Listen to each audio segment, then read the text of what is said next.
everybody, it's Alex again here from Castle Rock Paranormal. This time I just saw that the Speakeasy released a new video, episode 3. I've seen the first 2, so that's why I haven't reacted to them, of the most haunted places in Colorado by the Speakeasy. But yeah, so let's see what episode 3 has, and let's see if there's any places. I'm currently living in Colorado, so yeah, let's see if there's any places in here that I could potentially investigate this summer. Let's go.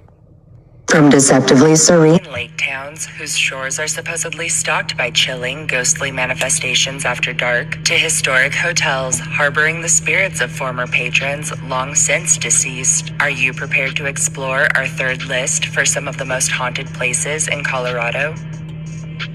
Number 5, Helen Hunt Falls.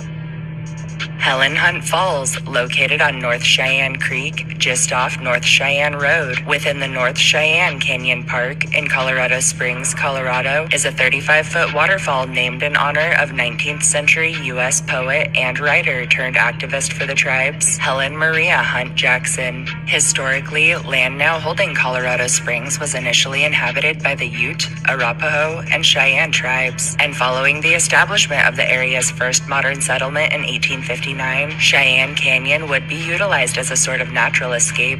In 1881, the Bruin Inn was constructed just below Helen Hunt Falls, with one of its outbuildings acting as a visitor center known as the Cub. In 1885, Colorado Springs would purchase 640 acres of encompassing lands to establish Cheyenne Park, later renamed as North Cheyenne Canyon Park. In 1957, our weathered visitor center would survive a fire that leveled the adjacent Bruin, and for a time, the Cub would go on to serve as a standalone visitor center for the locale, with the falls designated as Helen Hunt Falls in 1966. Sadly, through the years, the old Cub building would be severely affected by both weather and time, and in 2012 it was torn down, with a similarly designed, albeit newer facility, which would open on September 8th of the same year, constructed in its stead. Helen Hunt Falls and its associated parklands remain open into the present, offering a range of hiking trails and viewpoints, and as legend has it, a slew of supernatural infestations.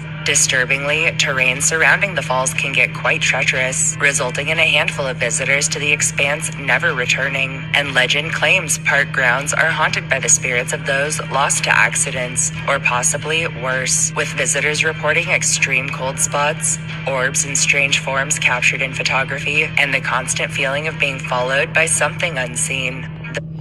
Yeah, that would definitely be a fun place to check out during the daytime. And yeah, it definitely could be a lot of paranormal residual energy out there from people that have probably passed out there. But yeah, if people have died out there in the daytime, it wouldn't be a place I'd go investigate at night for sure. But I've never heard of it, so yeah, maybe I could go check it out someday. It's like an exploring vlog or something like that. Those who've braved connected trails after dark have described chilling screams heard through the night, odd grunts and growls from the brush, disembodied voices in full conversation, and encounters with the ghosts of former parkgoers in clothing spanning the centuries. Number 4, Grand Lake. Oh wow. Grand Lake, located at the head of the Colorado River. So I'm actually currently living in Grand County, Colorado, and I know where Grand Lake is. It's probably about a 30-plus minute drive from where I am, but yeah, that's interesting. Let me see what they have to say about this. And joined on its north shore by the historic town of Grand Lake in Grand County, Colorado, is a popular aquatic expanse recognized as the largest and deepest natural lake in the whole of the state. Historically, Grand Lake was first formed around 30 to 10,000 years ago. Through the mid-1800s, European hunting parties and frontiersmen would discover the area, would set up a number of lodges, and would run guide operations. And in 1867, land near the lake was permanently settled. In 1879, large silver deposits were discovered by prospector Joe Shipler, resulting in an influx of settlers to the region. In 1881, the town of Grand Lake was founded and formed out of an old outfitting supply point serving Lulu City, Teller City, and Gaskill. And from 1882 to 1888, the locale would serve as seat of government to Grand County. On June 23rd of 1944, the community would finally be incorporated, and into the present remains a popular tourist destination, offering unparalleled nature expanses, dozens of hikes connecting to the Rocky Mountain National Parks, 350 total miles of trails, and over 35 trailheads, a mess of swimming holes, and options in boating, canoeing, and more. Grand Lake has long been shrouded in tales of the supernatural, with those frequenting it reporting spine-tingling paranormal activity experienced across its grounds. Scout Rock, an overcrop high above Jericho Road between Grand Lake and Shadow Mountain, was once utilized by the Ute to watch for approaching threats, and those nearing it at night have described sighting a spectral figure atop it who lets out a startling and ear-piercing war cry before fading away. Grand Lake Cemetery, which was established in 1875 and holds the remains of some of the town's earliest citizens, is rumored to harbor the restless spirits of those pioneers who were lost to the often brutal dangers of the era and wilds, and several braving its grounds have reported encounters with apparitions in clothing spanning the old yard's history. Lastly, and rather infamously, at most sunrises, Grand Lake is blanketed in a wispy mist, and was even formerly called Spirit Lake by the Ute, who believed its icy waters held departed souls in their depths. As Ute legend has it,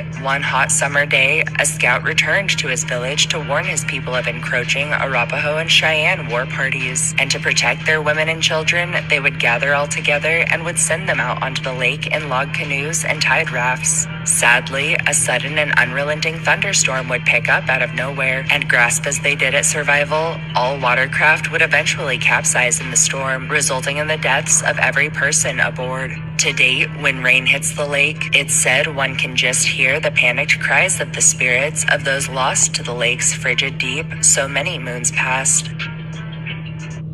Yeah, that's definitely a place I could possibly check out. Even at night, it doesn't seem as treacherous as the one in Colorado Springs at night. But yeah, I definitely believe there'd be a lot of residual energy out there, no doubt. And yeah, that's not too far from where I'm currently at, so I'll have to look into that for sure. Number 3. St. Elmo. St. Elmo, located on the Salwatch Range, about 20 miles southwest of Buena Vista in Chaffee County, Colorado, is... That's also another place that's only about an hour or so from me, and I've done a little bit of research on it, not a whole lot, but yeah, it's one of the more popular ghost towns in Colorado, I'd say.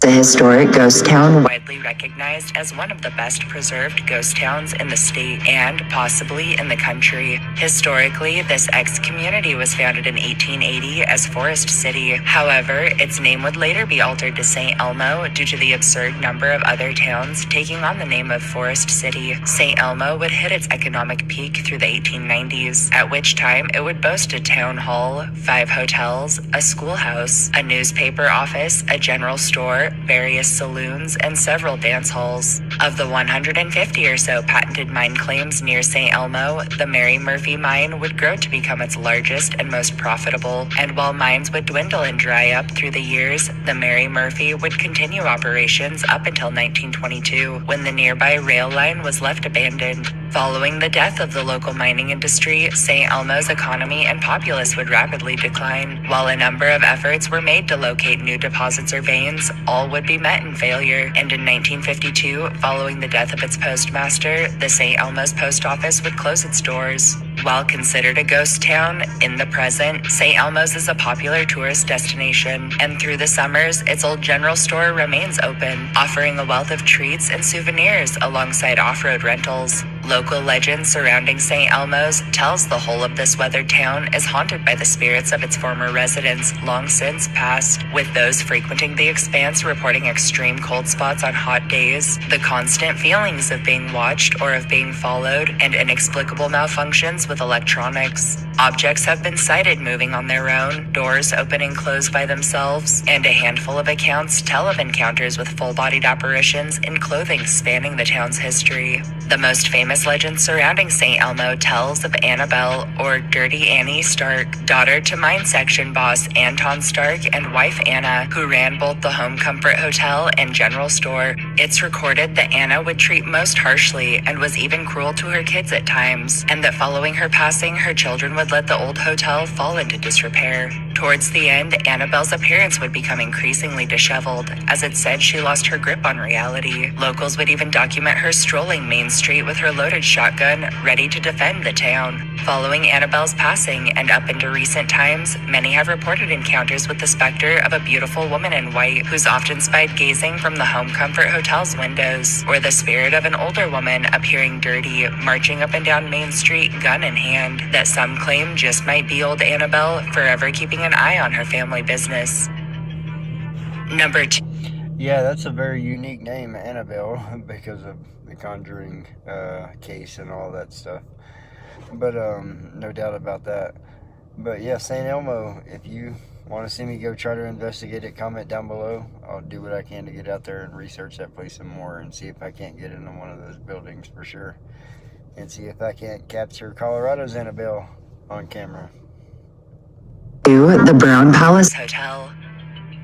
The Brown Palace Hotel, or officially the Brown Palace Hotel and Spa Autograph Collection, and located off 17th Street in downtown Denver, Colorado, is a historic lodging recognized as one of the first atrium-style hotels ever constructed, as well as for acting as the second longest operating hotel in the whole of the aged city. Historically, the Brown Palace Hotel was initially constructed in 1892 under Capitol Hill area resident Henry C. Brown, and upon its opening was touted as the tallest building in Denver. Following the repeal of Prohibition in 1935, Denver architect Alan Fisher would design the palace's beloved Ship Tavern as one of 4 on-site restaurants of the era, and through the 1930s, Colorado and muralist Alan Tupper True would begin planning the creation of his 2 murals for the hotel, and following several delays, in 1937, stagecoach and airplane travel services were unveiled right in the building's lobby. More recently, in 1959, the hotel would welcome the construction and addition of a 22-story annex labeled Brown Palace West as a sort of budget lodging option. However, in 1988, this tower would be rebranded entirely, though it still shares lower levels, offices, and a grand ballroom with the aged palace. The Brown Palace remains open into the present, offering 241 rooms and lavish accommodations, alongside 6 in-house dining options.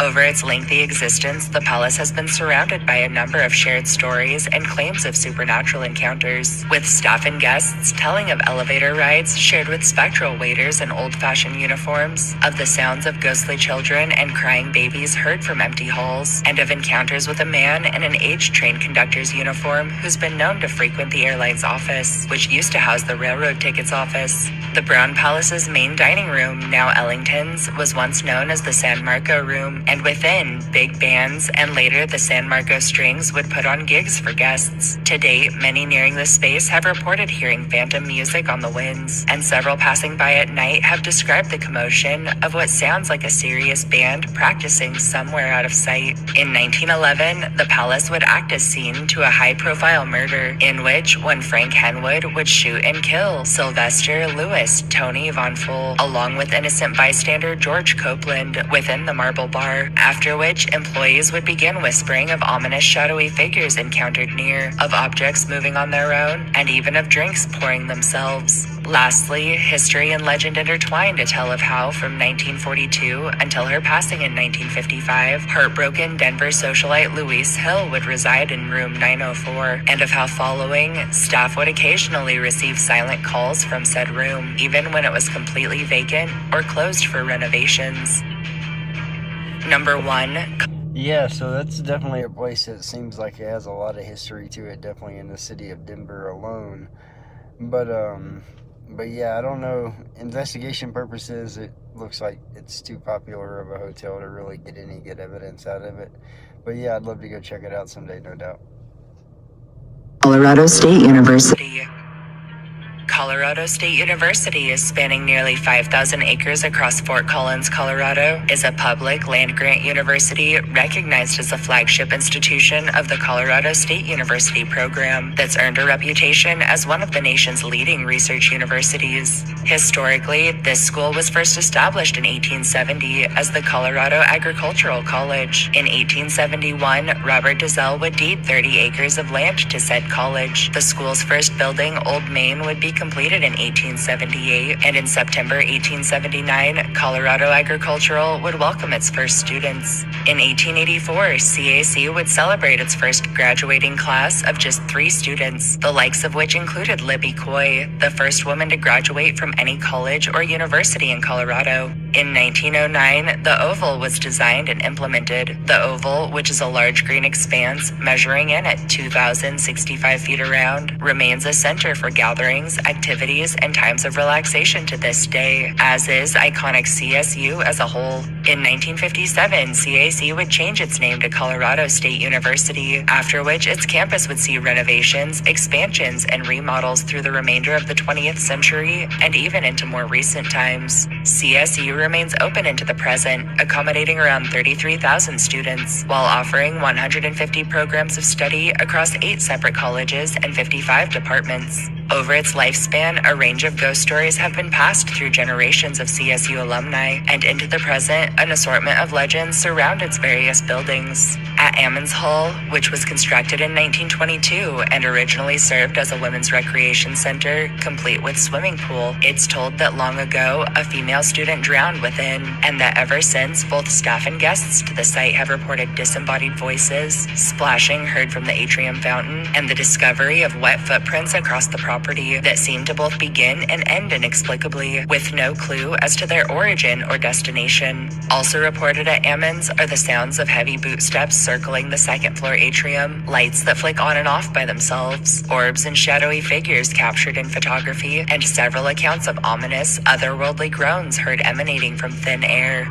At Johnson Hall, the singing and graceful footsteps of what some suspect is the phantom of a former dancer have been heard fluttering about the building, while near the storage area on the 3rd floor, several have described having the wind knocked out of them suddenly, and within Centennial Hall, which was constructed as an annex to Johnson in 1950, several have told of disembodied footsteps and the silhouette of a man under shadow that's been sighted on the staircase. Lastly, construction of what is now the Student Services Building was completed in 1948 atop the site of the former President's House, which was constructed in 1892. And while no one is quite sure who or what haunts its expanse, those frequenting the property have told of disembodied voices and footsteps, of objects that are either knocked from shelves or that fly across rooms inexplicably, of orbs visible to the naked eye, and of rocking chairs and heavy doors that move by themselves. Taking its fascinating history and purported range of resident supernatural activity into account, we felt CSU was the perfect choice as this list's most haunted place in Colorado. Thanks. Yeah, so no doubt, that definitely seems like they have several buildings there for sure they have a lot of history to them that could have a lot of residual, possibly even intelligent activity there. So and Fort Collins, Colorado State's a pretty reasonable distance from where I live, both in Wyoming and here in Colorado currently. So hopefully I could get that permission to get access someday, but we'll see. Until next time, peace, guys.